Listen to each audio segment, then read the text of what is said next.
بسم اللہ الرحمن الرحیم. آپ سب کو یوم پاکستان مبارک ہو. آج یوم پاکستان منایا گیا پورے پاکستان میں اور بیرون ملک بھی جہاں جہاں پاکستانی ہیں، اور یہ دن تقاضا کرتا ہے کہ ہم پاکستان کو حقیقی معنوں میں ایک جمہوری اور خوشحال ملک بنانے کے لیے جدوجہد کریں. بات ہوگی آج کے جرگے میں بھی اس حوالے سے.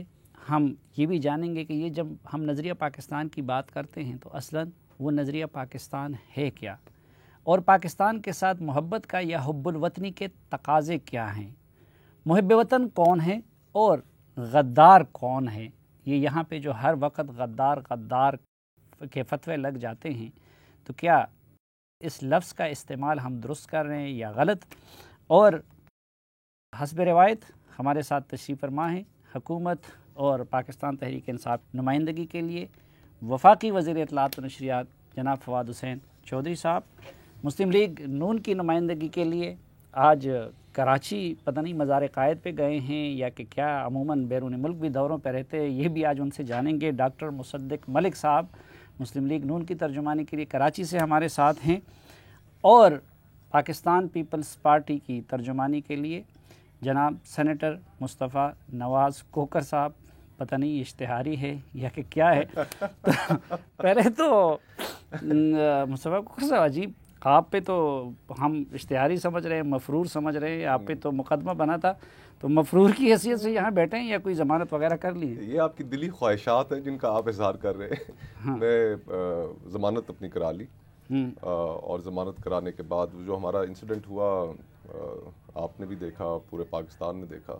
پاپا بچاؤ تحریک کے دوران جو آپ کا واقعہ ہاں، جو باجی علیمہ کی جو جس طریقے سے آپ نے بچایا ہے وہ وہاں پر ایک بینر بڑا مزیدار کسی نے لگایا تھا نیب کے دفتر کے باہر، ہمارے کارکن نے، اور اس کے اوپر لکھا تھا کہ باجی علیمہ کے لیے قانون الگ اور اپوزیشن کے لیے قانون الگ. کسی کے لیے قانون نہیں، آپ کے لیے بھی قانون لگا. اب یہ دیکھیں آپ مفرور کے ساتھ بیٹھے ہوئے ہیں جس نے آپ کے پولیس کی بیل کرائی ہوئی. نہیں تو بیل کرائی بھی تو ظاہری بات ہے اس سے جرم تو ختم نہیں ہو جاتا نا. نہیں، قتل جرم تھا ہی کوئی نہیں، جرم تھا ہی کوئی نہیں. لیکن ویسے مصطفیٰ تو آپ ہم نے تو قانون میں مکمل جو ہے جو بنتا ہے ویسے کیا ہے. پی ایم ایل این کی طرح یہ نہیں کیا. I think hope you will appreciate کہ ہم نے جب احتجاج ہوتے تھے پہلے ہمیشہ ان میں 780 لگا دی جاتی تھی ٹیررزم. یار آپ لوگوں نے تو ایسے اصولی کے کہا تھا کہ یہ پروٹیسٹنٹ آپ لوگوں نے تو مہینوں تک یہ اسلام آباد کو بند رکھا تھا، انہوں نے کچھ نہیں کیا. دہشت گردی لگنی بھی چاہیے تھی. پی ٹی وی کے اوپر حملہ، پارلیمنٹ کے اوپر حملہ. دیکھیے وہی غیر یہاں پر جو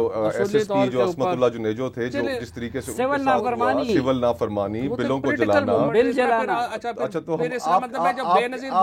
آپ کی جو موومنٹ پولیٹیکل اور ہماری نان پولیٹیکل. بے نظیر بھٹو کا جو لانگ مارچ تھا اس کا مطلب ان پہ غداری کا لگنا چاہیے تھا. غداری کی بات کی نہیں کسی نے. ابھی تو ہم گفتگو یہ کر رہے ہیں، موازنہ کر رہے ہیں. جو آپ کی تحریک تھی، جو آپ یہاں پر 126 دن دھرنا دیا، اس 126 دن دھرنے کے دوران آپ نے کیا کیا کیا، اور ہم نے ان کے دھرنے کے پیچھے تو کوئی تھا تو آپ لوگ کس نشے میں آ کے کر رہے تھے؟ وہ ایک پولیٹیکل موومنٹ تھی. آپ تو اس بات پہ اوپر غصے میں آ گئے کہ 5000 ارب روپے کا پولیٹیکل موومنٹ آپ کی اور ہماری نہیں. 5000 کروڑ روپے کی جرت کیسے کی کسی نے پوچھنے کی؟ آپ تو نیب کے اچھا، اور باجی علیمہ سے ہم اگر پوچھیں تو وہ غلط ہے. ان سے آپ نے پوچھا ہے، انہوں نے جواب اور ایف بی آر نے جس طریقے سے انہوں نے کلین چٹ دی ہے وہ بھی ٹھیک ہے. ڈی جی نیب یار آپ دونوں تو لڑتے رہیں گے نا. ذرا اس میں کہتا ہوں مصدق ملک صاحب انصاف کی بات کریں آپ دونوں کا. مصدق ملک صاحب اس معاملے پہ آپ کا کیا؟ اچھا ویسے ایک بات یہ ہے، آج کل آپ ان دونوں سے پوچھ کے ایک ہی کو بلایا کریں پروگرام میں. دونوں ایک ہیں. وہ تو اب الیکشن کے دنوں میں آپ اور یہ ایک ہی تھے، تو ہم تو اب بھی آپ دونوں کو بلاتے تھے. جب سنجرانی کو مل کے، ہم تو ان دونوں جب صادق سنجرانی کو آپ دونوں مل کے منتخب کروا رہے تھے، 2 ہفتے ہم نے ہمارا نہیں، اس کے بعد لیڈر آف دا ہاؤس اور لیڈر آف دا اپوزیشن کی اس کے موقع پہ نا، یہ تو بالکل آپ کے پی ٹی آئی والے بن گئے تھے. تب بھی تو ہم دونوں کو بلاتے تھے. یہ تو کل ہم تو آپ پیپلز پارٹی والے سینے پہ ہاتھ پہ پاؤں رکھ کے اوپر چڑھے ہیں. نہیں، وہ آپ نے آپ کی خاطر نہیں کیا تھا، کچھ اور مجبوری تھی. جی مصدق ملک صاحب، آپ مصطفیٰ کوکر کے قانون شکنی کے ساتھ ہے یا فواد چودھری صاحب کے قانون غدار نکلے ہیں؟ ملک کے تو نہیں ہیں. جی تو میرا تو بنیادی نقطہ یہ ہے کہ فواد چودھری صاحب دوستی کے غدار ہیں. یہ مصطفیٰ نواز کھوکھر صاحب کو بڑا زوم تھا کہ یہ میرے دوست ہیں, ہمیں بھی تھوڑا سا تھا لیکن مجھے کچھ کم تھا ہمیشہ سے. لیکن یہ مصطفیٰ نواز کھوکھر صاحب کو بڑا زوم تھا کہ یہ فواد چودھری میرا بھائی ہے, میرا دوست ہے, کبھی بے وفائی نہیں کرے گا. وہ فواد چودھری نے جا کے ٹھوک کے مقدمہ کروایا ہے مصطفیٰ نواز کھوکھر کے اوپر. اور باقی تو آپ گفتگو کر ہی چکے ہیں. ہاں سر, نہیں میں تو آپ کو سمجھاتا تھا کہ آپ ان بے وفاؤں کے اوپر نہ کریں سہارا, یہ آپ کو دھوکہ دیں گے, لیکن انہوں نے اپنی وزارت ٹریڈ فواد نے کیا بے وفائی کی ہے, یہ تو وفاداری ہے کہ دیکھیں اس پہ مقدمہ بن گیا, نہ جیل گیا نہ اور کچھ گیا, آج دوبارہ اسٹوڈیو میں بیٹھا ہوا ہے. یہ تو شاید فواد نے دوستی نہ بھائی ہو, کیا بے وفائی کی؟ نہیں, ہم جو قانون میں ہے ویسے چلیں گے, قانون کے مطابق چل رہے ہیں, نہ آگے بڑھے نہ پیچھے بڑھے. نہیں, یہ فواد صاحب کی وفا یہی ہوتی ہے کہ مقدمہ کروا دو, جیل کے دروازے تک لے جاؤ, دھکے وکے پڑواؤ, یہی وفاداری ہے. اور یہی صلہ ملنا تھا کھوکھر صاحب کو. خیر مل گیا. لیکن جو اصل بات ہے وہ یہ ہے کہ آپ نے 23 مارچ کے حوالے سے یہ گفتگو شروع کی تھی, تو اگر 23 مارچ کے حوالے سے سب سے بڑا پیغام تو یہی تھا کہ جمہوری حقوق جو ہیں وہ ہر ایک کو ہونے چاہیے. اگر پی ٹی آئی کو یہ جمہوری حق حاصل تھا کہ انہوں نے پورے ملک کو 4.5 مہینے کے لیے اسٹال کر دیا, اگر ان کو یہ جمہوری حق حاصل تھا کہ وہ سی پیک میں چین کے وزیر اعظم کو آنے سے روک دیں, اگر ان کو یہ جمہوری حق حاصل تھا کہ وہ حملہ کر دیں پی ٹی وی پہ اور پاکستان کا جھنڈا اتار کے پی ٹی آئی کا جھنڈا وہاں پہ لہرائیں کھڑکیوں سے باہر نکال کے, اگر پی ٹی آئی کو یہ حق تھا کہ وہ ایک ایس پی کو ماریں ڈنڈوں کے ساتھ کہ اس کی اسکل فریکچر ہو جائے, میں جنیجو صاحب کی بات کر رہا ہوں, اگر پی ٹی آئی کو یہ حق تھا کہ عمران خان صاحب کی سربراہی کے اندر جا کے جو لوگ گرفتار ہو چکے ہوئے تھے ان کو پولیس کی حراست سے زبردستی چھڑائیں اور چھڑا کے لے جائیں سارے کیمروں کے سامنے ان کی موجودگی میں, اگر پی ٹی آئی کو یہ حق تھا کہ وہ پارلیمان کے اوپر حملہ کریں, سیکریٹریٹ کا گھیراؤ کر کے اس کو 4 دن کے لیے بند کر دیں, تو اگر پیپلز پارٹی کے کچھ لوگ آنا چاہتے تھے, اپنے قائد کو ملنا چاہتے تھے, جو مرضی ان کا معاملہ ہو, یہ ان کا حق ہے. کہیں نہیں لکھا کہ اگر عدالت کوئی جا رہا ہو تو آپ کے جو عوام ہیں وہ ان کا حق سلب کر لیا جائے اکٹھے ہونے کا. تو آپ مجھے بتائیں, یہ دھکم پیل, عورتوں کو ڈنڈے مارنے, اٹھا کے لوگوں کو گرفتار کر کے ٹرکوں میں لے جانا 300 لوگوں کو, یہ کہاں کی جمہوریت ہے؟ یہ کون سے 23 مارچ کا پروگرام ہے؟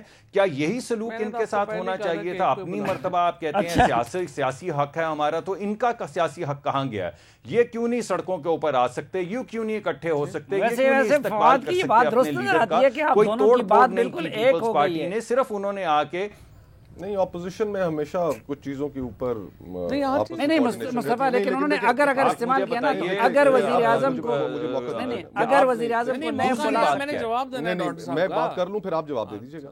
دیکھیے المیہ یہ ہے کہ جس وقت یہ احتجاج کریں اس کے اوپر بڑی اچھے طریقے سے ڈاکٹر صاحب نے بتایا کہ وہ سارا کچھ ٹھیک ہو جاتا ہے, اور اگر کوئی اور کرے تو وہ پھر غلط ہے. اور اس میں ایک چیز کی نشاندہی آپ نے کی تھی کہ جس وقت اگر مقتدر قوتیں وہ کسی احتجاج کے پیچھے ساتھ کسی کے کھڑی ہوں تو اس وقت بھی تمام چیزیں جائز ہو جاتی ہیں. ہمارا 1 گھنٹے کا احتجاج تھا, اور وہ احتجاج بھی نہیں تھا, وہ صرف وہاں پر سالیڈیرٹی کے لیے ورکرز نے آنا تھا, اور وہاں پر آئی فیلڈ مورلی کمپیلڈ, اخلاقاً میرے اوپر یہ فرض تھا کہ اگر ہمارے کارکنوں کو وہاں پر ہماری نظروں کے سامنے مارا پیٹا جا رہا ہے, کارکن تو ہمیشہ یہی کہتے ہیں اور ہر پولیٹیکل پارٹی میں یہ کہتے ہیں, صرف پاکستان پیپلز پارٹی میں نہیں, ہر پارٹی میں وہ یہ کہتے ہیں کہ لاٹھیاں کھائیں ہم اور چوریاں کھاؤ تم. تو میرے لیے یہ اخلاقاً ضروری تھا کہ میں اپنے پاکستان پیپلز پارٹی کے جو کارکن وہاں پر بلاول بھٹو صاحب کے لیے جمع ہوئے تھے, آصف زرداری صاحب کے لیے جمع ہوئے تھے, ان کے ساتھ کھڑا ہوتا. اور جب وہاں پر انہیں دھکم پیل کی جا رہی تھی, بھرا جا رہا تھا, وینوں کے اندر گرفتار کیا جا رہا تھا, تو پھر ان کو میں وہاں پر روکتا, اور میں نے ایگزیکٹلی وہی کیا. ہم تو آپ کو شریف آدمی سمجھ رہے تھے, ادھر تو آپ بھی پولیس پہ ایسے حملہ آور ہو رہے تھے جیسے کہ آپ ان کی نہیں, حملہ آور اگر وہ کارکنوں کو گرفتار کر کے لے جا رہے ہیں تو ان سے چھڑاؤں نا. صافی صاحب مجھے بتائیے, آپ کیا کہہ رہے ہیں؟ نظروں کے سامنے ہم دیکھتے رہے ہیں عورتوں کو پیٹ صافی صاحب, وہ F10 میں جو آپ کو یاد ہے پی ٹی آئی نے, آپ کو یاد ہوگا, ہو گئی کافی لمبی بات. اچھا ڈاکٹر صاحب ذرا حکومت کو جواب. بات یہ ہے, پہلی بات تو یہ ہے کہ ڈاکٹر صاحب چونکہ پالیٹکس نہیں, آپ ایک بات, یہ چاہیے صافی صاحب یہ چاہتے تھے کھوکھر صاحب کہ جس طرح اسد عمر جو تھا سائٹ پہ شاہ محمود اور اسد عمر کھڑے رہے تھے اور تمام جو کارکنان تھے ان کو ڈنڈے پڑتے رہے, عمران خان صاحب ورزشیں کرتے رہے وہاں پر. اچھا لیکن آپ قانون تو ہاتھ میں نہیں لیں گے نا, آپ کے ورکر کے ساتھ یہی تو آپ نے کہا اگر مقتدر قوتیں ساتھ کھڑی ہوں تو قانون کو ہاتھ میں لینا قانون کو ہاتھ میں لینا نہیں ہے. نہیں ان کو بھی ہم نے غلط کہا تھا. قانون آپ اور کس چیز کا آپ موازنہ کر رہے ہیں؟ آپ دھکے دینے کا موازنہ کر رہے ہیں جو انہوں نے عصمت اللہ جنیجو کے ساتھ کیا, جو پی ٹی وی کی بلڈنگ کو آگ لگا دی, جس کے آج یہ انفارمیشن منسٹر ہے, پارلیمنٹ پہ حملہ کر دیا. اس چیز کے ساتھ آپ موازنہ کر رہے ہیں, کمال ہو گئی. پہلی بات یہ ہے کہ یہ ڈاکٹر صاحب اور مصطفیٰ نواز کھوکر صاحب نے 1993 کے بعد کی جو پاکستان کی سیاست ہے وہ شاید اس کے اوپر زیادہ نہیں پڑا, ادروائز یہ بات ہی نہ کرتے. جو پولیٹیکل تحریکیں ہوتی ہیں, جو پی ایم ایل این نے تحریک نجات چلائی تھی, جو بے نظیر بھٹو شہید نے لانگ مارچ جو کیا تھا 93 میں, اس میں اور پی ٹی آئی کے دھرنے کا کوئی آپس میں بالکل وہ ایک ہی معاملات تھے. یہ جو ایک معاملات تھے, آپ امپائر کی انگلی کی بنیاد پہ یہاں پر کھڑے ہوئے تھے, کمال ہو گئی. امپائر کی انگلی جو ہے وہ ہوتی تو وہ پھر معاملہ دھڑن تختہ ہو گیا ہوتا. یہ نہیں ہوتا, یہ آپ کو بھی پتہ ہے. جب نہیں ہوا تو اس کا مطلب ہے کہ نہیں, وہ کوئی پارلیمان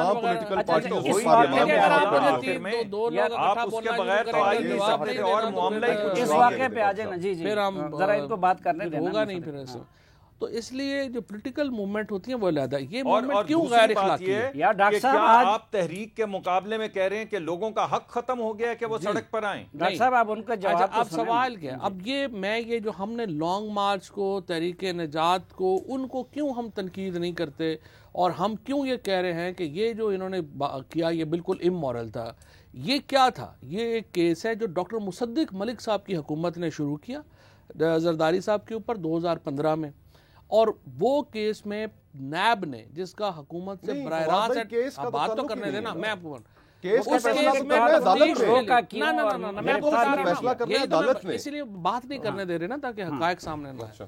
جب ان کو تفتیش کے لیے نوٹس دیا گیا, انہوں نے پورے پاکستان میں میسیجز کیے کہ لوگ وہاں پر پہنچے, اور زرداری بچاؤ موومنٹ میں, جس کو میں کہہ رہا ہوں پاپا بچاؤ موومنٹ ہے, اس کے میں آ کے اپنا حصہ بنے. پورے ملک سے, پوری پاکستان پیپلز پارٹی کے لوگ جو ہیں وہ 5-7 ٹانگیں کرا کے وہاں پر پہنچے. پورے 500 لوگ پورے پاکستان میں پہنچے, پورے 500 لوگ, اور وہ بھی چونکہ مصطفیٰ نواز کھوکر کا اپنا حلقہ تھا. یہ نہ ہوتا تو میں آپ کو بتاؤں یہاں پہ شاید 5 ٹانگیں بھی نہ ہوتے, 2 ٹانگے ہوتے. اچھا نہیں, پاپا بچاؤ مہم ہو, باجی بچاؤ مہم ہو, یا مشرف بچاؤ مہم ہو, لیکن نہیں آپ جس طرح نہیں میں مجھے سوال کرنے دینا جی. مجھے سوال یہ ہے کہ آپ کیسے یہ کہہ سکتے ہیں تفتیشی ادارے کو کہ اگر آپ میرے سے سوال پوچھیں گے ہم آپ پہ حملہ کریں گے؟ تو ہم نے آپ نے حملہ کیا, نیب کمپلیننٹ ہے. اس کے بعد یہاں پر رک جائیں, نیب نے کوئی کمپلین نہیں کیا. اسلام آباد پولیس نے وہاں پر لاٹھی چارج شروع کیا. ساری آپ کے پاس وہ ویڈیوز موجود, وہ بھی دکھائیں کیمرے کے اوپر کہ کس طریقے سے آپ کس طریقے سے آپ اسلام آباد پولیس نے لاٹھی چارج شروع کر دیا, خواتین کو مارا, اخوان زادہ چٹان کو مارا. اس کے بعد پھر سارا معاملہ آپ لوگوں نے تو دیکھیں چٹان صاحب کے ساتھ جو آپ لوگوں نے زیادتی کی, پولیس نے بڑے صبر و تحمل. اچھا, اور سینیٹر بہرمن تنگی کے ساتھ جو کیا, فرت اللہ بابر صاحب کے ساتھ جو کیا, فرت اللہ بابر صاحب جیسے کسی کے ساتھ کچھ نہیں کیا, وہ تو کھڑے رہے تھے. جو وہاں پر خواتین تھی ان کے ساتھ کیا, ان کو ماریں گے تو پھر آگے سے کچھ نہ کچھ تو انہوں نے اپنا بچاؤ تو کرنا ہے. انہوں نے اپنا بچاؤ کیا, نہیں پہل انہوں نے کی کارکنوں کو بلا جواز سامنے, ویڈیو سامنے موجود ہے, ویڈیو اور ریکارڈ ہے ہر چیز. قصور تو ان کا تھا نا, یا قصور ان کا تھا, حکومت کا تھا, پولیس بیچارے بھی چونکہ ان کو تو حکومت کی طرف سے جو آگے ملتا ہے. آپ نے وہ ہمارے کیمرہ مین شیراز گردیزی بیچارے کو کیوں مارا آپ کے لوگوں؟ اس کے اوپر ہمارے وہاں پر نہیں, شیراز گردیزی صاحب کے ساتھ وہاں پر بالکل پارٹی کارکنوں کے ساتھ وہ کوئی الجھاؤ ہوا, تلخ کلامی ہوئی, اور پھر اس کے بعد باقاعدہ طور پہ ہم نے ریگریٹ کیا, اور پھر فرت اللہ بابر صاحب پارٹی کے جو ہمارے ڈیلیگیشن وہاں پر لے کر گئے, ان کو ہسپتال میں ان سے دیکھا, ان کی عیادت بھی کی, پہلے مارا پھر کیونکہ وہ ایک نہیں, اگر وہ اپنی غلطی پہ ریگریٹ کرتے ہیں تو آپ لوگ اپنی بھی کریں نا. یہ کیا ان کے کارکنوں کو مارا, ظلم کیا, سارا میڈیا اس چیز کا گواہ ہے, رپورٹ ہوا ہے, ہر چیز رپورٹ ہوئی ہے. اسلام آباد پولیس سے بھی معافی مانگے. اچھا, ہم معافی مانگے, آپ معافی نہ مانگے, یعنی کہ آپ مجھے یہ بتائیں 4 بجے پریس کانفرنس میں فواد بھائی, آپ یہ بتائیں, آپ خود دیکھیں پولیس سے معافی مانگتے کہ ہم نے اپنی, اچھا انہوں نے ہمارے گردیزی صاحب کو مارا, ایک سیکنڈ نہیں صافی صاحب, ایک سیکنڈ معافی مانگ لی ہے کیونکہ میڈیا تگڑا ہے, وہ پولیس بیچارے جو ہے جو نہیں ہے, اس لیے ان کے نہیں معافی مانگ رہے ہیں. ہم اپنی ریسپیکٹیو پولیٹیکل پوزیشن سے ایک سیکنڈ کے لیے سارے نکل جاتے ہیں. ہم اپنی پارٹی پوزیشنز کے ساتھ نہیں سٹک کرتے, ایسے انالیسس کرتے ہیں. آپ بھی ایک سیاسی جماعت میں ہیں, آپ کی سیاسی جماعت کے اندر بھی ورکر ہیں, ڈاکٹر صاحب بھی ہیں, میں بھی ہوں. کیا پولیس کا خاردار تاریں لگا کے پورے اسلام آباد کو اس جگہ کو بند کرنا ٹھیک تھا؟ دیکھیں نا, کل کو آپ نے بھی احتجاج کرنا ہے تو آج ہم وہ بات کریں, آج ہم وہ بات کریں کہ جو صافی صاحب کے احتجاج تھا ہی نہیں. آپ نے پورے پاکستان سے لوگوں کو بلایا, پورے پاکستان سے کہاں سے آپ ہر ایک کو کہتے ہیں پورے پاکستان سے اتنے لوگ آنے تھے. آپ کے جو دھرنوں کے بارے میں تو پھر سپریم کورٹ نے بھی کہہ دیا کہ بھائی کمیشن نے کہ وہ احتجاج غلط تھی, کیونکہ ایگزیکٹلی نہیں, میں نے یہ کہا کہ پھر تو لانگ مارچ بھی غلط تھی, پھر تحریک نجات بھی غلط تھی, پھر تو پاکستان میں ہر پولیٹیکل تحریک غلط تھی. میں صرف یہ کہہ رہا ہوں, پر آپ یہ نہیں کر سکتے کہ مجھے تفتیش کے لیے بلایا ہے میں بندے لے جاؤں گا. اچھا ایک چیز کے اوپر متفق ہو جائے نا ہم, کہ پیسفل رائٹ ٹو پروٹیسٹ وہ تمام پولیٹیکل پارٹیز کو حاصل ہے. پیسفل رائٹ ٹو پروٹیسٹ نہیں ہے کہ آپ کو تفتیش کے لیے بلایا جائے اور آپ ادارے کے اوپر وہاں بندے پر لے کے چڑھ ہم نے جائیں. کوئی وہاں پر اس طرح کام نہیں اچھا کیا. مجھے بریک بھی لینی ہے ڈاکٹر صاحب, اس جھگڑے کو ختم کر دے کوئی ایک دو مختصر سی عقل والی باتیں. اور ڈاکٹر صاحب نے کیا ختم کرنا ہے, وہ یہ سارا کچھ کو انجوائے وہ کر رہے ہیں. یار آپ لوگوں نے بھی اب دیکھیں, وہ تو ایک شیراز گردیزی کے معافی مانگ رہا ہے. آپ لوگوں نے ڈاکٹر صاحب کا جو ہوا ہے, آپ کا جیو کا دفتر انہوں نے توڑا, کوئی سلامت شیشہ نہیں چھوڑا تھا. آپ تو چلو اس پہ معذرت کریں نا, ختم ہو گیا تھا وہ باتیں, میں آپ کو وہ ختم ہو گیا. اچھا ان باتوں کی طرف نہیں آنا آپ نے. پولیٹیکل طریقوں کا پولیٹیکل طریقے. جی مصدق صاحب آپ کیا مثال سناتے ہیں کہ تمہارا کتا ٹامی کیا وہ مصدق ملک صاحب, جی جی جی, پھر میں نے بریک لینی ہے اور سیریس بات کی طرف جانا ہے. ان کو اسلام آباد پولیس سے معافی مانگنی چاہیے. دیکھیں بات یہ ہے کہ میں یہ حتمی نتیجے پہ پہنچا ہوں کہ یہ ایک فیشسٹ سٹیٹ ہے, اور عمران خان صاحب کے اندر ایک سنگین گورنمنٹ میں نہیں ہے تو فاشسٹ ہو. یہ جو انہوں نے ہٹلر کا ذکر کیا بارہا, یہ بلا وجہ نہیں کر رہے ہٹلر کا ذکر. ان کے گمان میں مجھے بات کر لینے دے, میں نے آپ کی پوری بات سنی ہے نا, مجھے بھی تو حق دیجئے بات کرنے کا. ان کی ایک یو ٹرن کی تحریک ہے یہ. پہلے اردو بازار اور بریگیڈیئر, یار بات تو کر لینے دینا. اگر آپ نے مجھے بلایا, یہ آج تکلیف اگر میں نے آپ کو دے ہی دی ہے تو آپ مجھے بات تو کرنے دیں. میں فواد سے کہہ رہا تھا کہ جی آپ کے معاملے یہاں پر آپ اردو بازار دیکھ لیں, آپ بریگیڈیئر کی ٹیپ دیکھ لیں, آپ ان کی جو تمام انہوں نے تحریک چلائی تھی وہ دیکھ لیں. انہوں نے اپنا جو لوگوں کو کہا جنگلہ بس, اور اپنا جو جنگل بس کھولی ہوئی ہے وہاں پہ آج تک جو ان کی مکمل نہیں ہو سکی. 6 مہینے میں انہوں نے ختم کرنی تھی, اب 1.5 سال ہو گیا ہے. انہوں نے 6 ارب میں, اسد عمر نے کہا تھا میں بناؤں گا, آج 66 یا 70 ارب ہو چکے ہیں. ابھی انہوں نے 300 بسیں خریدنی تھی, 20 بسیں آئی ہیں. ابھی بھی 11 اسٹیشن ان سے بن نہیں سکے, ان سے کوئی کام نہیں ہوتا. انہوں نے جو سونامی کی تھی وہ اب اس کے اوپر کیس بنا ہوا ہے, نیب کے اندر سونامی کا یہ کیس بھگت رہے ہیں. یہ کہتے تھے ہم نے ہیومن ڈیولپمنٹ کرنی ہے. ان کے 19 ڈسٹرکٹس کے اندر 70 گوسٹ سکولز نکلے ہیں, 70 گوسٹ سکولز. 40,000 لوگوں کی انرولمنٹ کا انہوں نے دعویٰ کیا, وہ بوگس نکلی ہے. اور بجائے اس کے کہ ان سکولوں کو یہ جا کے تحقیق کرتے, انہوں نے جس بندے نے بتایا ہے کہ سکول بوگس ہیں اور 40,000 بچے جو انرول ہوئے ہیں وہ جھوٹ ہے, اس کو انہوں نے برطرف کر دیا. انہوں نے 350 ڈیم بنانے تھے, انہوں نے آج تک ایک ڈیم نہیں بنایا, ماں سوا اس کے کہ پکڑ لو حملہ کر دو. یہ ایک فیشسٹ تنظیم ہے. حملہ وہ کریں اور اس کے بعد ہم اپنے کارکنوں کو چھڑائیں گے. آپ معافی کب مانگ رہے ہیں اسلام آباد؟ آپ بتائیں آپ کب معافی مانگ رہے ہیں لوگوں پر تشدد کے اندر؟ مجھے بات کرنے دیں. آپ معافی مانگے, آپ آئین میں لکھ ڈالیں ایک مرتبہ. سیف آپ معافی مانگے پارلیمان پر حملہ کرنے صافی صاحب, آپ شروع کریں. آپ شروع کریں صاحب, جی جی ڈاکٹر صاحب آئین میں لکھیں, شروع کریں, پھر ہم پہ اخلاقی فارغ ہو جائے گا, ہم بھی مانگ لیں گے. میں آپ تینوں سے معافی مانگتا ہوں, اگر مجھے ایک بریک کی آپ لوگ مہلت دے دیں. اور تو ناظرین ایک مختصر سی بریک, اس کے بعد واپس آئیں گے. تو میری کم از کم کوشش ہوگی کہ ہم نظریہ پاکستان کے حوالے سے, حب الوطنی اور غداری کے حوالے سے سنجیدہ گفتگو کریں.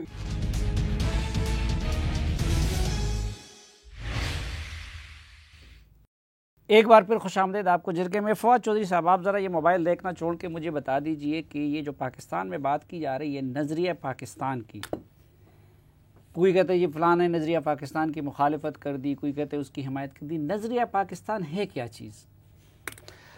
دیکھیں ایوولوشن ہوئی ہے پرائمریلی. دیکھیں اس کی اگر آپ ہم جائیں تو سر سید احمد خان جو تھے, شاید ہم ان کو کریڈٹ کر سکتے ہیں کہ وہ پہلے ہندوستان کے مسلم رہنما تھے جنہوں نے کہ یہ ایک جو سمجھیے کہ مسلم آئیڈینٹی کی پہلی بات جو ہے وہ کی. اس سے پہلے اس لیے مسلم آئیڈینٹی کی ضرورت نہیں تھی فرینکلی کہ مسلم رولرز تھے.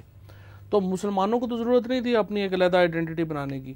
لہٰذا یہ سر سید احمد خان، اس کے بعد جب انگریزوں کا آیا تو سر سید احمد خان کا ایک جو شروع ہوا، کیونکہ اس وقت یہ معاملہ چل رہا تھا کہ زیادہ تر مسلمان جو تھے وہ پرشین پڑھتے تھے، اور انگریزوں نے 1857 کی جو جنگ آزادی تھی اس کے بعد اپنا فوکس مسلمانوں کے اوپر کر لیا تھا. لہٰذا یہ جو معاملہ ہوا، سر سید احمد خان نے ایک مسلم آئیڈینٹی کی بات کی. اس کے بعد جب 1931 کا جو الہ آباد کا ہے علامہ اقبال کا جو خطبہ، اس خطبے میں پہلی بار ایک ڈیفائن کیا انہوں نے اس مسلم آئیڈینٹی کو، سمجھیے کہ ایک باقاعدہ شکل دی. اور پھر 1940 میں جو علامہ اقبال کی ایک جو وہ ایک خطاب تھا، اس کو ہم نے ایک ریزولوشن کے تحت اس کا کہیے کہ ڈیجورے سفر شروع ہوا، قانونی معاملہ شروع ہوا. نہیں، یہ تو ہسٹری ہے نا، اور ہسٹری میں مختلف واقعات آئے، مختلف موقف سامنے آئے، پھر وہ سٹرگل بھی اس میں بھی ایوولوشن ہوتی رہی. قائد اعظم نے پہلے ایک حکمت عملی اپنائی، پھر دوسری. آج ہم جس چیز کو نظریہ پاکستان کہتے ہیں وہ کیا چیز ہے؟ دیکھیں، جو نظریہ پاکستان کا ایک کہہ دیجیے کہ سب سے بڑا اب ہمارے پاس جو سورس ہے وہ تو ظاہر ہے قائد اعظم محمد علی جناح ہی کی جو سپیچز ہیں، اور وہ بھی ان میں جو سب سے بڑی سپیچ ہے وہ 11 اگست 1947 کی سپیچ ہے. اس کی وجہ یہ ہے کہ وہ سپیچ انہوں نے کانسٹیٹیوئنٹ اسمبلی میں کی تھی، اور آئین ساز اسمبلی کو وہ پرنسپلز بتائے تھے جن کے اوپر انہوں نے پاکستان کی آئینی اور قانونی بنیاد رکھنی تھی. اور اس میں انہوں نے کہہ دیا کہ ایک انکلوسیو سوسائٹی ہوگی.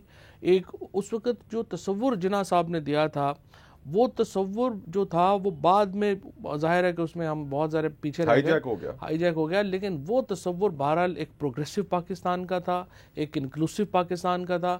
ابھی جب مہاتیر محمد کل تشریف لائے تو انہوں نے کہا کہ جب پاکستان بن رہا تھا تو پوری دنیا کے مسلمان پاکستان کو ایک ماڈرن اسلامک ریاست کے طور پہ ابھرتا دیکھ رہے تھے، اور سب مسلمانوں کی امیدوں کا مرکز تھا پاکستان کہ یہ ایک ماڈرن ملک ہوگا جو کہ ایک اسلام کی نئی تشریح جو ہے وہ ایک ماڈرن تشریح جو ہے وہ پیش کرے گا، اس کی ایک عملی صورت جو ہے وہ پیش کرے گا. سو اس میں ظاہر ہے ہم کس حد تک کامیاب رہے، کس حد تک ناکام رہے، ہمارا سفر ابھی جاری ہے، وہ تو فیصلہ ابھی ہوگا. لیکن بہرحال 70 سال کا اگر پیچھے مڑ کے دیکھیں اور 11 اگست 1947 سے اگر ہم یہ سفر شروع کریں، اتنی ہم ترقی اس طرف نہیں کر سکے جتنا کہ. اچھا ڈاکٹر مصدق ملک صاحب، ایک تو یہ کہ اب قائد اعظم کے افکار ہیں تو وہ بھی مختلف طریقے سے انٹرپریٹ کی جا سکتے ہیں. میں نظریہ پاکستان کیا سمجھوں، قائد اعظم کے افکار سمجھوں، ان کی 11 اگست کی تقریر سمجھوں، ان کی دوسری تقریر کو سمجھوں، میں اقبال کی شاعری کو نظریہ پاکستان سمجھوں، ان کے جو ریکنسٹرکشن آف اسلامک تھاٹس میں خیالات ہیں ان کو سمجھوں، یا میں تو میرا کامن سینس تو مجھے یہ کہتا ہے کہ میں آئین پاکستان ہی کو نظریہ پاکستان سمجھوں. آپ کیا سمجھتے ہیں کہ یہ نظریہ پاکستان کیا ہے؟ جو ہم کہتے ہیں فلاں نظریہ پاکستان کا حامی ہے اور مخالف ہے، تو اس سے کیا مراد ہوتا ہے؟ دیکھیے، آپ نے خود ہی جو لفظ استعمال کیا ہے وہ ہیں افکار. اگر آپ فکر کہتے تو پھر آپ یہ کہہ سکتے تھے کہ نظریہ پاکستان کوئی ایک تقریر ہے، ایک تحریر ہے، یا کوئی ایک نغمہ ہے، یا ایک نظم ہے. لیکن آپ نے جب افکار کہا تو آپ کو یہ پتہ چل گیا کہ یہ سبھی کچھ ہے. لیکن بنیادی نقطہ یہ ہے کہ مسلمانوں کی حفاظت کے لیے استحصال کے خلاف پاکستان بنایا گیا تھا. پاکستان اس لیے بنایا گیا تھا کہ وہ مسلمان جو ہندوستان میں رہتے ہیں، خطرہ یہ تھا کہ ان کو ان کے حقوق نہیں ملیں گے، خطرہ یہ تھا کہ ان کا استحصال کیا جائے گا، خطرہ یہ تھا کہ ان کی حفاظت نہیں کی جائے گی جیسا کہ اب آپ دیکھ رہے ہیں، خطرہ یہ تھا کہ وہ غربت میں رہیں گے اور تمام زندگی اور نسل در نسل غربت کا سامنا کرتے رہیں گے. تو اس لیے پاکستان بنایا گیا کہ ان کو لائف اپرچونٹیز ملیں، ان کو امید ملے، ایک آزاد سٹیزن کی طرح جو حقوق دیگر مائنورٹیز کے یا میجورٹی کے ہیں وہی حقوق مسلمانوں کو ملیں. اس کا مطلب ہے کہ پاکستان کا مطلب جو تھا یا پاکستان کا نظریہ جو تھا وہ حقوق کا نظریہ تھا. پاکستان کا نظریہ جو ہے وہ استحصال کے خلاف آواز اٹھانے کا نظریہ تھا، غربت کے خلاف جہاد کرنے کا نظریہ تھا. اب سوال یہ اٹھتا ہے کہ اگر یہ تمام چیزیں ہیں تو کیا استحصال پاکستان میں پچھلے 70 سالوں میں جو خاصا ہے پاکستان کی تحریک کا، جو نظریہ ہے پاکستان کا، کیا مائنورٹیز کا، کیونکہ اس وقت مسلمان تھی مائنورٹی ہندوستان میں، تو پاکستان کے اندر جو مائنورٹیز ہیں کیا ان کا استحصال ختم ہو گیا؟ کیونکہ یہی تھا نظریہ پاکستان کے کسی بھی مائنورٹی کو، بالخصوص مسلم امہ کو، مسلمان مائنورٹی کو جو ہندوستان میں ایک بڑی مائنورٹی تھی، اس کا استحصال نہ کیا جائے۔ اگر پاکستان میں مائنورٹیز کا استحصال ختم ہوا ہے، اگر پاکستان میں غریبوں کو ان کے حقوق دیے گئے ہیں، اگر پاکستان میں سے غربت مٹائی گئی ہے، اگر پاکستان میں یکساں اپرچونٹی سب کو مل رہی ہیں، رنگ و نسل سے آزاد، تو پھر تو پاکستان کا نظریہ کامیاب ہے۔ لیکن اگر ایسا نہیں ہو رہا تو پھر پاکستان کی نظریاتی جنگ جو ہے وہ ابھی جاری و ساری ہے۔ جب تک غربت کے خلاف غربت نہیں ختم ہوگی، یہ جنگ جاری رہے گی، جب تک لوگوں کے حقوق پامال ہوتے رہیں گے، جس کا ابھی ہم نے پچھلا آپ کا جو سیگمنٹ ہے اس میں ذکر کیا کہ ہر حکومت آنے والی کوئی نہ کوئی ہیلا بہانہ ڈھونڈتی ہے ڈنڈے منڈے مار کے لوگوں کی آواز بند کرنے کا۔ یہ چیزیں ختم ہونی چاہیے۔ ہمارا جو آئین ہے وہ ان حقوق کی پاسداری کا ایک ڈاکیومنٹ ہے۔ اس آئین کو اگر پامال کیا جائے، اگر اس کی پاسداری نہ کیا جائے، تو اس کا مطلب ہے کہ نظریہ پاکستان کی جنگ چلتی رہے گی، کرپشن بھی نظریہ پاکستان کے خلاف بحال نہیں ہوں گے۔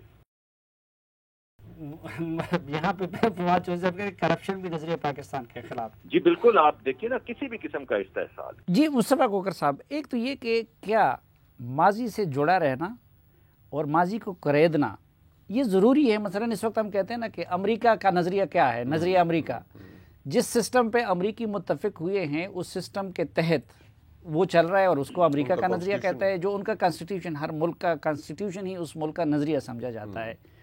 ہم یہ جو نظریہ پاکستان کو ابھی تک مثلا کوئی کلیئر ڈیفینیشن نہیں آ رہی ہے، تو کیا ماضی کو کوریدنا یا ان افکار سے جڑا رہنا جس کو ایک طرح انٹرپریٹ کرے، دوسری طرف انٹرپریٹ کرے، یہ ضروری ہے یا کہ نہیں؟ کانسٹیٹیوشن آف پاکستان ہی کو نظریہ پاکستان سمجھنا چاہیے؟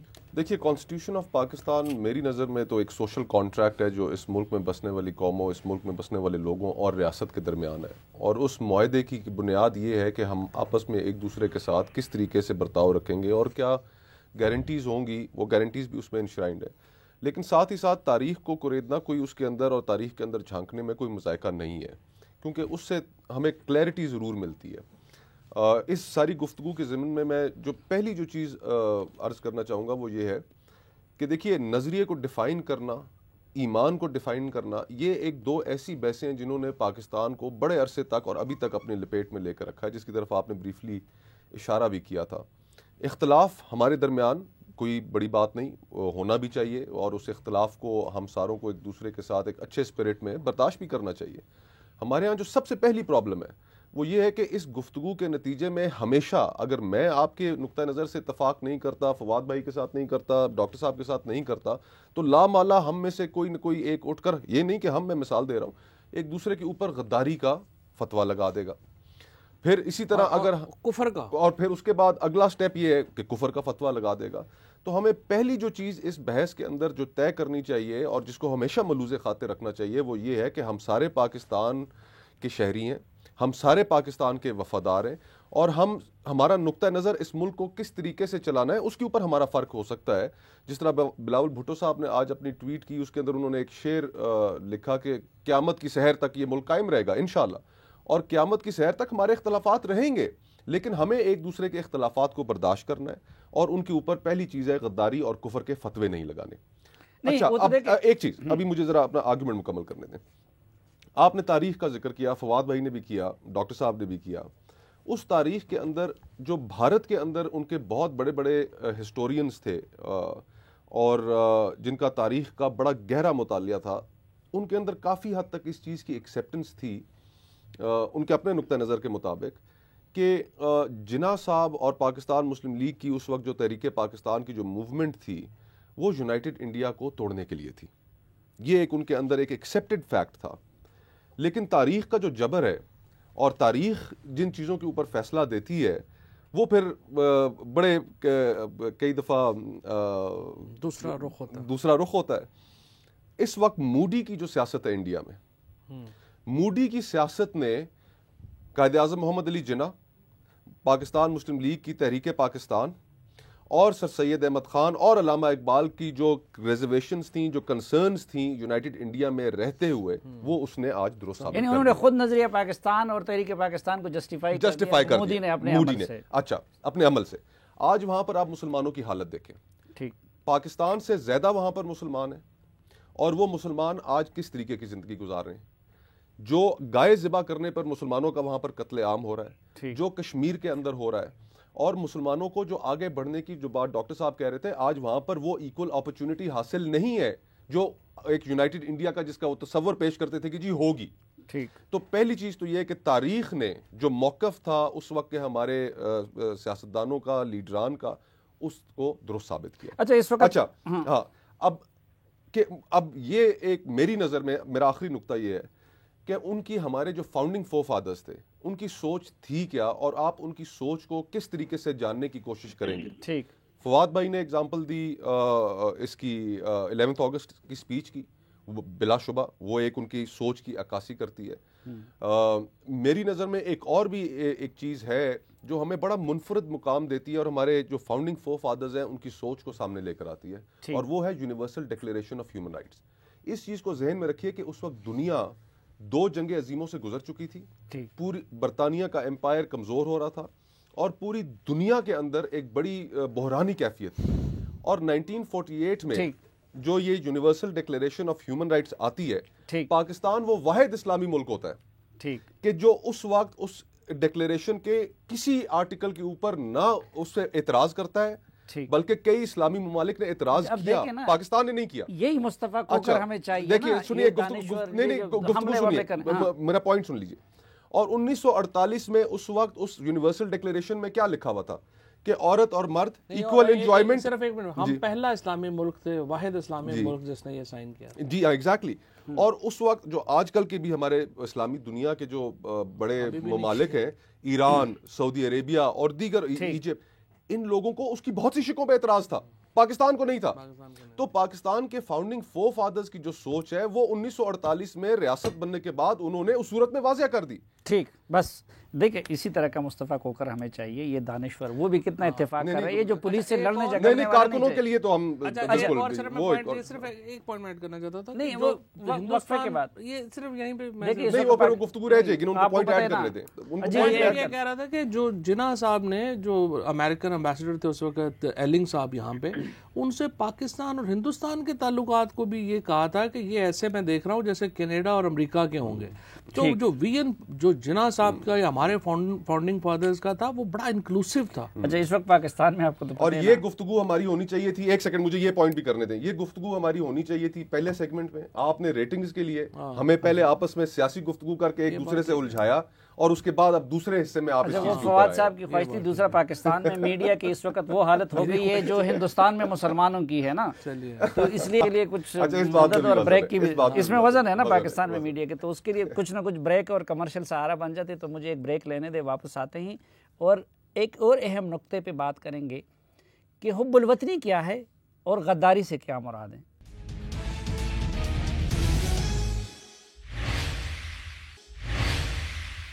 ایک بار پھر خوش آمدید آپ کو جرگے میں. فواد چودھری صاحب, غدار کون ہے؟ میں تو وہ سمجھتا ہوں کہ جو پاکستان کے آئین کو وائلیٹ کرے. اس وقت حکومت پاکستان اور ریاست پاکستان مثلا کون سا وہ پیمانہ ہے جس کی بنیاد پہ میں کسی کو غداری کا الزام دے سکوں؟ تو غدار سے کیا مراد ہے؟ دیکھیں, یہ بڑا ایک نا آئی وڈ سے کہ بڑا ایک ڈیبیٹیبل سبجیکٹ ہے, چونکہ ہم ایک اچھی ڈیبیٹ فرسٹ ہاف میں کر چکے ہیں. میں تھوڑا سا اس کو ذرا آگے لے کے جانا چاہتا ہوں, اس میں ہی آپ کا یہ میں اسی تسلسل میں ظاہری بات ہے کہ کسی کو غدار نہیں ہونا چاہیے. ہمارا پرابلم غداری فرینکلی پاکستان میں اس وقت امپورٹنٹ پرابلم نہیں ہے. ہمارا پرابلم اس وقت ایکسٹریمزم ہے. ایکسٹریمزم بھی پاکستان میں فرینکلی ہمارا اپنا پرابلم اتنا نہیں ہے, یہ مسلم ورلڈ کا ایک پرابلم ہے. اور ابھی بھی جب مہاتیر محمد اور پرائم منسٹر صاحب کی بات چیت ہوئی, اس میں بھی آپ نے دیکھا اسلاموفوبیا جو ہے اس کی بات جو ہے وہ آ رہی تھی. اب ہمارا ایکچولی پاکستان کا ہمیں جو پچھلے 70 سالوں میں ہمارا فیلئر کیا ہے؟ فیلئر یہ ہے جس طرح مہاتیر محمد کہہ رہے تھے, اور اس سے پہلے طیب اردگان نے بھی کہا کہ جب پاکستان آزاد ہو رہا تھا ہم مسلم ورلڈ کے لیے ایک سمبل تھے, ایک بیکن آف ہوپ تھے. ہم نے مسلم دنیا کو راستہ دکھانا تھا کہ ہم نے کدھر لے کے جانا ہے. اسلامی نظریاتی کونسل پاکستان میں اس وقت بنی تھی, یہ ماڈرنائز کرنے کے لیے بنی تھی لاز کو, اور پوری دنیا کوڈیفیکیشن آف لاز یا ایجپٹ میں ہو رہی تھی یا پاکستان میں ہو رہی تھی اسلامک لاز کی, اسلامک لاز کی یہ جو کوڈیفیکیشن ہے. اچھا, اب ہم نے 60s میں جب اس میں بڑا ایک پروگریسو اور ماڈرن ہم دور دیکھ رہے تھے, اس کے بعد سے ہم ڈپ کر گئے. اب آپ دیکھیں بہاولپور میں وہ ایک لڑکے نے اس لیے مار دیا ٹیچر کو کہ جی وہ کہہ رہا ہے کہ جی میں نے جو ہے وہ کرانی انکلوسیو, اور وہ لڑکا کون ہے, وہ اس کا ٹی ایل کا لڑکا ہے. اب اس طرح کی جو ریٹروگریسو فورسز ہے نا, بالکل اتفاق ہے کہ ایکچوئل اصل بڑا مسئلہ پاکستان کا وہ ایکسٹریمزم ہے, لیکن ظاہری بات ہے کہ یہ چیزیں کہیں نہ کہیں کو ریلیٹ کر جاتی ہے. غداری میں جو آتے ہیں, ایک ہے پولیٹیکل الزام, فرینکلی اپنا جو ہے پی ایم ایل این گیری پرویز مشرف نے کیا وہ غدار ہے.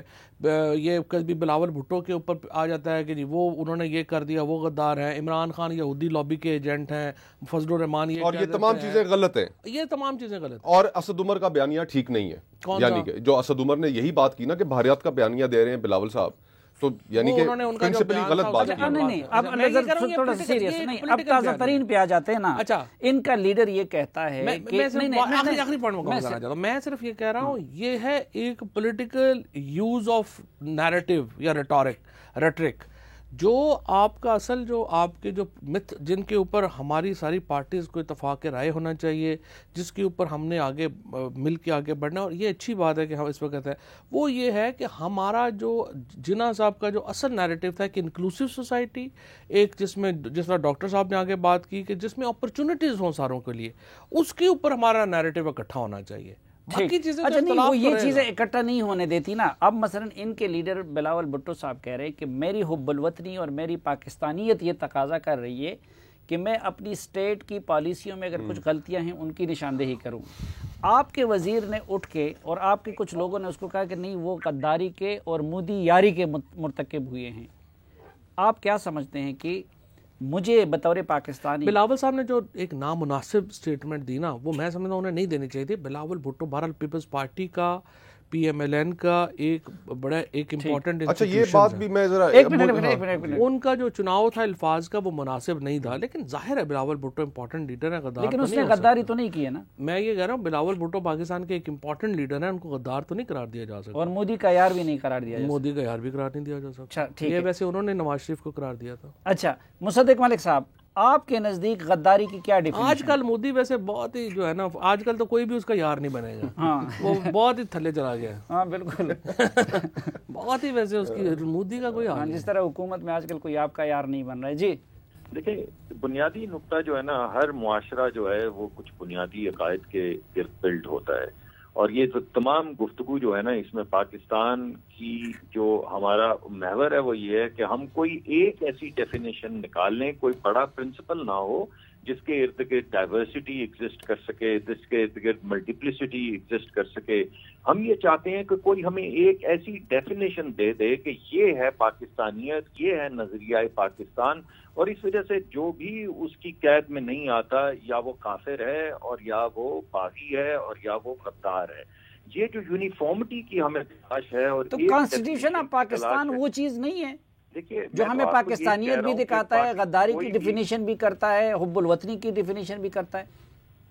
نہیں, اس کے اندر بھی ہم نے بہت سے لکوناز نکال لیے ہیں, اس کے اندر بھی ہم نے کوئی 62-63 ہے, اس کے اندر بے شمار معاملات ہیں جو ٹھیک ہونے والے ہیں, لیکن بنیادی طور پہ جو بنیادی عقائد ہوتے ہیں وہ مقید ہوتے ہیں آئین کے اندر ہی. لیکن پاکستان میں غدار کون ہوتا ہے, جو آپ گفتگو فرما رہے ہیں نا, یہ تمام جو جاری کہ ایک وہ بات بتائیں جس سے باہر نکل جائیں. اگر آپ تو غدار یا کافر ہو جاتے ہیں تو جو شخص اپنی زبان کی بات کرتا ہے ہمیں وہ بھی کافر دکھتا ہے یا غدار دکھتا ہے. جو اگر اپنے صوبے کی اپنے لوکل پرابلمز کی بات کرتا ہے ہمیں لگتا ہے وہ بھی ضرور غدار ہے, پاکستان کی بات نہیں کر رہا. جو نقطہ اٹھاتا ہے, آپ نے کہا پاکستان کا اصل مسئلہ ایکسٹریمزم ہے, تو جو ایکسٹریمزم کے خلاف بات کرتا ہے, جو یہ کہتا ہے کہ ہمسایہ ممالک سے تعلقات بہتر ہونے چاہیے کیونکہ ہم نے ایک خاص مخصوص ڈیفینیشن جو ہے وہ اپنانے کی کوشش کی ہے تو ہم فوری طور پہ اس کو غدار کرنا. اچھا ڈاکٹر صاحب وقت ہمارا ختم ہے. مصطفیٰ بھائی آپ ڈاکٹر صاحب کی باتوں میں کچھ کمی اضافی کرنا چاہیں گے یا کہ نہیں آپ بھی یہی سمجھتے ہیں؟ نہیں، میں پہلی چیز تو یہ ہے کہ میں یہ سمجھتا ہوں کہ نہ پنڈی کے پاس نہ علماء کے پاس یہ اختیار ہونا چاہیے کہ وہ کسی کی حب الوطنی کا سرٹیفکیٹ جاری کریں یا کسی کے ایمان کے اوپر کوئی سرٹیفکیٹ جاری کریں. دوسری بات میں بڑی مختصراً کیونکہ وقت بھی بہت کم ہے، میں ایک شخص کا ضرور ذکر کرنا چاہوں گا، راجا تری دیو رائے. وہ پاکستان کے ایک منسٹر بھی رہے، تاحیات منسٹر رہے، بنگلہ دیش سے ان کا تعلق تھا اور وہاں کی ایک ریجن کے وہ ایک راجا تھے. اور جس وقت سانحہ پاکستان ہوا، مشرقی پاکستان الگ ہوا، تو اس وقت بھٹو صاحب، شہید بھٹو کی درخواست پر وہ پوری دنیا کا ٹور کر رہے تھے پاکستان کے ڈپلومیٹک موقف کو آگے بڑھانے کے لیے، اور سانحہ ہو گیا. اور اس کے بعد انہوں نے واپس نہیں گئے بنگلہ دیش، اور انہوں نے ساری زندگی پاکستان کے اندر گزاری، اور مائنورٹیز کے رائٹس کے حوالے سے ان کی ایک بہت خدمات ہیں. تو قانون ساز اسمبلی جو تھی، جب آئین بن رہا تھا، اس میں انہوں نے تقریر کی جب ہمارا آئین بن گیا، اور اس میں انہوں نے کہا جو نقطہ میری نظر میں بہت اہم ہے اور مجھے بڑا ہمیشہ سٹرائک کرتا ہے، کہ بر صغیر کے مسلمانوں کو پتہ ہے کہ مائنورٹی بن کے رہنا کیسا ہے. آپ مائنورٹی بن کے ہندوستان کے اندر رہے ہیں، آپ کو پتا تھا کہ آپ کے ساتھ کیا ہوگا، آپ کے شکوک و شبہات تھے، اور آج تاریخ نے بھی وہ درست ثابت کیے. تو ہمیں یہ یقین ہے کہ ہم مائنورٹیز کو پاکستان کے اندر، کیونکہ آپ خود ایک مائنورٹی رہ چکے ہیں، آپ کو احساس ہے، ہمارے ساتھ وہ سلوک کبھی نہیں ہوگا. اور میں اس آئین پاکستان پر پاکستان کی عوام کا شکریہ ادا کرتا ہوں. یہ ان کے تاریخی الفاظ ہیں. تو آج جو بات آپ کر رہے ہیں کہ ہمارے سامنے آئین موجود ہے، اس کے اندر کئی چیزیں ایولیوشن ہے، بہت سی چیزیں ایسی ہیں، اور ہمیں اس اعتماد پہ پورا اترنا ہے. اور اس ملک میں نہ صرف مسلمان، پاکستانی کرسچنز، پاکستانی ہندوز، پاکستانی سکھس، ان کو بھی اور دیگر فیتھ کے لوگوں کو چودھری صاحب کا شکریہ ادا کریں. آخر میں یوم پاکستان بھی ہے کہ حکومت پاکستان کے ترجمان کسی سے نے کہہ دیا کہ نہ بلاول صاحب غدار نہیں ہیں اور نہ مودی کے یار ہیں. بالکل، یہ ان کے اس موقف کی تو میں بہرحال یہ سب ہم پاکستانی ہیں، تھوڑا سا ذرا ہم سب پاکستانی ہیں. سیاست کے اپنے تقاضے ہوتے ہیں، کبھی یہ ادھر ہوتے ہیں، کبھی وہ ادھر ہوتے ہیں، کبھی یہ اتحادی ہوتے ہیں، کبھی نون لیگ اور یہ اتحادی ہوتے ہیں. اس لیے اسی طرح اسٹیٹ کی بھی کسی وقت ایک حکمت عملی ہو سکتی ہے، کسی وقت دوسری ہو سکتی ہے. لیکن بہرحال لوگ بھی اس ملک میں رہتے ہیں، جو بھی اس آئین کو مانتے ہیں، وہ سب محب وطن ہیں، وہ سب یکساں پاکستانی ہیں، اور سب کو یکساں حق حاصل ہے کہ وہ پاکستان اور مستقبل کے حوالے سے اپنی رائے دے دے. اجازت دیجیے، اللہ حافظ.